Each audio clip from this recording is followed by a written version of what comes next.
오늘 설교 말씀은 누가복음의 예수님의 여행 그리고 여행 가운데 있는 비유에 대한 이야기의 두 번째 시간입니다.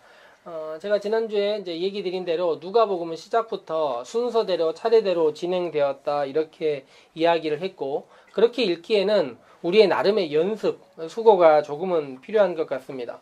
제가 지난주에 선한 사마리아인에 대한 이야기, 그 이야기를 하면서 예수님께서 예루살렘 여행 가시면서 여행 중에 만나는 친구와 혹은 이웃들에 대한 이야기, 그리고 그 이웃들을 만났을 때 우리들은 보통 어떻게 그 이웃을 규정하고 규정된 이웃들과 함께 지내는가, 이렇게 이야기를 했습니다. 보통 우리들은 예수님께서 질문을 주고받는 사람들의 이야기 가운데서 질문에 대해서 응답할 거라고 하지만 예수님은 그 질문에 대한 응답보다는 질문이 갖고 있는 더 근본적인 이야기들, 더 어찌 보면 더 큰 이야기들에 대해서 이야기를 한다고 말할 수 있겠습니다. 그래서 이웃이란 누구인가가 단지 내 주위에 있는 사람들, 나와 관계 있는 사람들에 대한 이야기가 아니라 우리가 어찌 사람을 만날 때 이해타산과 자신의 물질에 대한 생각들을 기본적으로 가지고 그 사람들을 만나고 있고 그 문제를 회복하는 것에 대한 이야기를 하고 있는 것입니다. 그렇게 생각하고 오늘 두 번째 이야기, 기도에 대한 이야기를 본다면 기도 또한 참 우리의 생각하는 일반적인 상식과 물질의 수준에서는 참 맞지 않는 일이라 생각할 수 있습니다. 왜냐하면 기도한다는 것은 실제적으로 삶에서 어떤 구체적인 유익이 있는지, 실제적인 유익이 있는지를 수치화시켜서 알아보기 참 어려운 일이기 때문입니다. 즉 누가복음의 이야기는 반복돼서 전해지고 있는데 이웃도 그렇고 기도도 그렇고 이것이 실제적으로 우리의 삶에서 어떤 영향을 끼치는지는 실제 물질이나 이익이나 이런 부분에서 생각할 것이 아니라 하나님 나라, 우리가 하나님께서 우리를 부르신 사람들이 어떻게 살아야 되는지에 대한 오히려 이야기로 생각해야 된다는 것입니다. 일단 우리가 어렸을 때부터 교회에서 많이 들어온 이 기도라는 것에 대해서 조금은 고민해 볼 필요가 있는데요. 여행 중에 예수님께서 아마도 기도하고 계셨던 것 같고, 기도하시던 예수님을 본 제자들이 예수님에게 기도를 알려달라 이렇게 이야기를 합니다. 오늘 우리가 읽은 본문 앞쪽에 있는 이야기들인데요. 우리나라 단어로 약 30개, 헬라어로 따지면 약 30에서 40개 정도의 단어, 우리나라 말로 기도하는데 20초밖에 되지 않는, 몇 절 되지 않는 기도를 예수님께서 알려주시는 것입니다. 예수님께서 알려주신 이 짧은 기도의 힘은 도대체 무엇일까요? 오늘은 주기도문의 내용을 설명하는 날은 아니고 이 뒤쪽에 있는 비유에 대해서 이야기하는 거기 때문에 내용을 설명하는 것은 아니지만 우리가 다 알고 있는 이 짧은 기도문, 이 기도문을 예수님은 도대체 어떻게 하라고 하신 것일까요? 일단 외우고 반복하고 주문처럼 막 계속 돌리고 하는 것이 우리에게 필요한 것일까요? 중세시대 캐톨릭을 보면 우리가 흔히 말하고 있는 고해성사에 대한 뒤쪽 응답들이 있어요. 무슨 잘못을 했습니다 얘기하면 뭘 하십시오 이런 것들이 있는데 그 중에 이 주기도문 반복하기가 되게 많아요. 그러니까 이런 것들을 반복하는 것이 대사의 의미가 있는 것이냐, 혹은 이런 것을 주문처럼 외우는 것이 진정 기도의 효용이 있는 것이냐, 고민을 참 많이 해볼 필요가 있습니다. 그렇다면 이 기도의 내용을 알려주신 다음에 예수님께서 우리에게 알려주신 그 비유, 잘 알 수 있는 이 비유의 내용은 어떤 것일까요? 여러분 중에 누군가에게 친구가 있습니다. 친구가 있는데 그 친구가 밤중에 찾아와서 우리에게 얘기를 하는 것입니다. 밤중에 찾아와서 친구여, 나에게 빵 3개만 빌려주면 좋겠습니다. 이렇게 이야기를 하는데 이유가 무엇이냐면 먼 곳에 사는 친구가 있는데 이 친구가 밤중에 저를 찾아왔다는 거예요. 근데 우리 집에 하필 먹을 게 없어서 그러는데 먹을 것을 좀 주면 안 되겠느냐, 이렇게 말을 한다면 어떻겠느냐, 이렇게 이야기를 합니다. 그랬는데 성경에 보니까 친구가 안에서 혹시 이렇게라도 말하지 않겠느냐 이렇게 얘기하는 거예요. 나를 괴롭게 하지 마라. 이미 문이 닫혔고 아이들이 나와 함께 침실에 누웠어. 그래서 내가 줄 수 없다. 이렇게 말할 수 있는 사람이 있겠느냐. 첫 번째, 친구됨으로 인하여서 그렇게 할 수 없다. 친구가 찾아왔는데 누가 그렇게 하겠느냐. 아니더라도 그 간청하는 것, 다른 성경 표현에 따르면 졸라대는 것 때문에라도 그렇게 할 수 있는 사람은 없다. 오늘 우리 주보를 보시면 주보 앞면에 그런 그림이 있지 않습니까? 밤중에 찾아온 친구에게 빵을 전해주고 있는 다른 친구의 이 모습이 나와 있죠. 이게 보통 서양의 그림이 사파가 들어가 있는 성경에 들어가 있는 애칭 그림 중에 하나입니다. 보통 이렇게 줬다는 거예요. 그런데 보통 이렇게 친구들이 줄 때 뭐라고 적혀 있냐면 이런 장면 밑에 구하라 그러면 얻을 것이다 이렇게 적혀 있어요. 그리고 그 구한다는 것이 일반적인 구하는 것이 아니라 어떻게 구하는 거예요? 졸라대는 것, 간청하는 것이다 이렇게 적혀 있습니다. 교회는 위의 문장 중에 이 간청함이라는 단어에 굉장히 오랫동안 집중해 왔습니다. 제가 과거에 이제 설교한 적이 있는 누가복음 18장에 불의한 재판장에 대한 이야기, 그리고 한 과부가 굉장히 졸라가지고 결국 재판장에게 올바른 판결을 얻어낸 이야기와 더불어서 이 두 가지 이야기가 기도란 파이팅 넘치는 끈기, 그리고 졸라됨, 간청함, 요렇게 기도를 상식적으로 만드는데 아주 주범이 된 본문 두 가지라고 말할 수 있습니다. 어찌 보면 간청과 뭐 이렇게 더 요구함, 거기에다가 우리들이 일반적으로 하는 기도가 아닌 방언 기도까지 들어간다면 완벽한 세트가 되는 거죠. 방언으로 기도하면서 간절하게 구한다면 어떤 것도 이뤄낼 수 있다. 이게 우리가 어렸을 때부터 보통 받았던 기도에 대한 이야기입니다. 기도는 끈질기게 해야 된다. 기도는 졸라야 된다. 그러면 하나님께서 주실 수밖에 없다. 이렇게 이야기를 했다는 것입니다. 그런데 예수님께서 매우 짧은 기도의 내용을 알려준 다음에 오늘 기도 내용을 오늘 비유의 내용을 이야기를 했는데요. 이야기의 내용과 마지막을 보면 약간 석연치 않은 부분들이 있습니다. 오늘 본문 내용을 제가 다시 한번 내용을 이야기를 해보자면 이스라엘의 한 마을에 한 사람이 찾아왔습니다. 보통 이스라엘의 여행이라는 것은 밤중에 하지 않아요. 밤에는 여행이 일반적이지 않습니다. 누구라도 추위와 어둠과 야생동물과 싸워가며 여행을 진행하고 싶어 하진 않습니다. 근데 이 여행자는 무슨 일인지 밤 시간에도 이동하고 있습니다. 그러다 보니 예기치 않은 시간과 예기치 않은 장소에 친구를 향해서 찾아와 버린 것입니다. 자기를 밤중에 찾아온 이 친구를 향해서 집에 있던 친구는 최선을 다하여 맞아주려고 노력합니다. 그렇지만 집에는 뭐 저장해둔 음식들은 있지만 친구를 맞이해줄 만한 충분한 빵은 있지 않습니다. 오늘 주보에 나와 있는 것처럼 빵 3덩어리가 왜 필요하냐, 한 사람이 저렇게 많은 걸 먹을 수 있느냐 생각할 수 있겠지만 당시의 문화라는 것이 사람이 찾아오면 먹을 만큼 주는 그런 문화가 아니에요. 우리나라는 지금 사실 어디 식당에 가거나 친구 집에 초대해서 갔을 때 밥을 이렇게 고봉처럼 싸준다면 이건 괴롭히겠다라는 강한 의지를 보여주는 것이지만, 제가 작년에 카자흐스탄에 갔을 때는 저는 그쪽 문화에서 저를 맞아주는 환영을 보고 흡사, 이건 내가 먹을 수 없는 양이다. 요걸 며칠 동안 경험을 했어요. 분명히 이렇게 주지 말라고 얘기를 하는데도 더 많이 주고 더 많이 주고 더 많이 줘서 저를 흡사 괴롭히는 것처럼 느껴질 만큼. 그런데 이게 당시 사람들도 그렇고 지금도 많은 사람들이 어떻게 느끼고 있는 거냐면 손님을 맞이하는 것이다 이렇게 생각하고 있는 것입니다. 그래서 한 사람이 왔지만 빵 3덩어리를 달라고 이야기를 하는 것입니다. 집에 빵이 충분하지 않았다는 것이고 먹을 것이 충분하지 않았다는 거예요.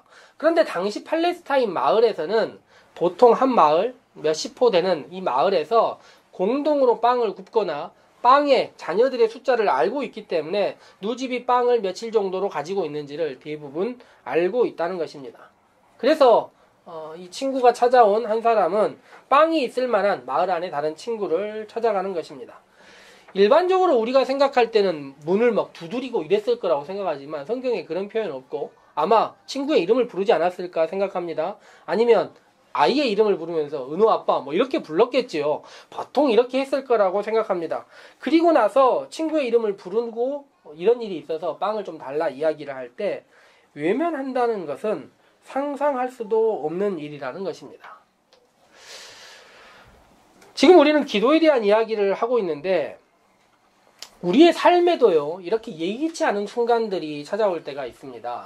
밤늦게 찾아오는 손님과 마찬가지로 우리가 예상한 수준의 일들이 아니라 전혀 예상하지 못하고 준비하지 못하는 상황에 우리가 맞이할 때가 있는 것입니다. 그런 상황에 우리가 할 수 있는 것은 기도밖에 없을 때가 있습니다. 그런데 우리의 기도가요, 그럴 때 친구를 찾아가서 조르고 간청하고 있는 힘껏 뭐라도 달라고 떼를 쓰는 것, 이것이 우리가 그 예기치 않은 순간들을 했을 때 우리가 해야 하는 일인 것일까요? 저는 그렇게 하는 것이 기도라면 우리의 종교가 정성 종교, 흔히 물을 떠놓고 시간과 물질과 많은 것들을 투자해야만 이루어지는 그런 종교라고 생각이 드는 것입니다. 그렇지만 우리가 알고 있는 하나님은 우리에게 더 많은 정성을 요구하시는 것이 아니라 하나님과 우리와의 인격적인 만남과 관계를 원한다는 것을 우리들은 창세기부터 요한계시록의 긴 말씀과 우리의 예배를 통하여서도 충분히 알 수 있습니다. 그렇게 생각하고 성경을 다시 읽어보자면 오늘 뒤쪽에 나와 있는 오늘 본문의 다른 본문들을, 마지막 본문들을 어떻게 읽어야 되는지 이게 참 중요하다고 생각할 수 있습니다. 친구가 왔는데 나를 괴롭게 하지 말라. 문이 이미 닫혔고 아이들은 나와 함께 침실에 누웠다고 빵을 주지 않을 사람이 어디 있겠느냐고 예수님이 얘기를 해요. 예수님의 뉘앙스가 있을까요? 라고 물어보면 있다는 거예요? 없다는 겁니까? 없다는 거예요. 요 뒤쪽 간청은 기본적으로 생각을 안 해도 되는 겁니다. 이 성경 말씀에서 간청, 구하는 것, 요거는 없다고 생각하시면 돼요. 그런 사람은 이스라엘 사람들이 다 있는데 그런 사람들은 없다는 것입니다. 친구가 찾아와서 빵 좀 달라고 하는데 안 줄 사람 없다고 생각하시면 돼요. 뒤에 간청은 기본적으로 필요하지 않는 요소입니다. 그런데 서로 그런 사람이 있을 수 있어요? 없어요? 있을 수도 있다는 것입니다. 그렇다면 뒤쪽에 있는 이야기가 간청, 벗됨으로 인하여서 충분히 주겠지만 그 다음 구절에 나와 있는 간청함으로 인하여서 줄 거라는 이야기는 요 단어 때문에 교회가 그렇게 오랫동안 고민을 해왔는데 케네스 베일리라고 중동의 문제를 오랫동안 연구해온 학자 입장에서는 이 간청이라는 단어가 자기가 볼 때는 그 지역에서 요 문화에서 사용되는 단어로서 오히려 부끄러움이다 이렇게 해석하는 것이 맞다 이야기를 합니다. 그렇게 번역해야 된다는 거예요. 마을에서 누군가가 찾아와서 최선의 환대를 해야 돼요. 그런데 누군가가 그것을 주지 않는다면 그것은 그 사람과 그 마을 전체에 굉장히 부끄러운 일이 될 것이다 이렇게 이야기하는 것입니다. 지금도 중동 문화에서 이렇게 생각한대요. 아까 빵 3개를 빌려갔지 않습니까? 근데 빵 3개를 빌려갔는데 다음날 그 빵을 갚으러 오는 게 되게 부끄러운 일이라는 거예요. 이것은 흡사 이런 표현으로 얘기할 수 있는데 누군가가 우리 집에 와서 설탕이 부족해 그리고 3숟가락을 빌려갔어요. 그런데 그 다음날 잊지 않고 찾아와서 내가 어제 빌려간 설탕을 너에게 꼭 갚아야 되니까 요 3숟가락 들고 왔어. 이게 우리들 입장에서 서로 말이 안 되는 이야기 아닙니까? 그 정도는 서로 주고받을 수 있다 생각하고 그것에 대해서는 값고 아니고의 문제가 아니다 생각하는 것입니다. 낯선 친구도 아니고 분명히 낯선 남도 아니고 친구라고 적혀있기 때문에 이 둘 사이에서 관계에서는 벗됨으로 인하여서 그렇지만 혹시라도 그렇지 않은 사람도 부끄러워서 그렇게 할 수 없다 이야기가 적혀있는 것입니다. 기도란 어떤 것일까요? 예수님께서 20-30개의 단어들 우리에게 약 20-30초의 시간을 사용해서 하라고 했던 그 기도 말입니다. 우리의 기도란 보통은 일상과 관련된 것입니다. 하나님은 우리의 그런 일들을 누구보다 잘 알고 계십니다.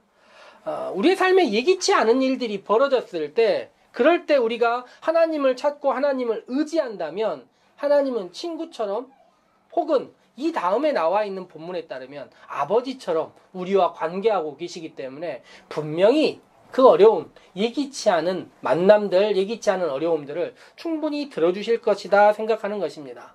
만약 그렇지 않는다고 하면 그것은 하나님께 부끄러운 일이다 생각하고 기도를 할 수 있다는 것입니다. 예수님은 기도란 관계라고 우리에게 알려주는 것입니다. 이스라엘 사람들의 기도는 종종 바리새인들의 기도는 너무 길어가지고 하나님을 지치게 만들었다고 해요.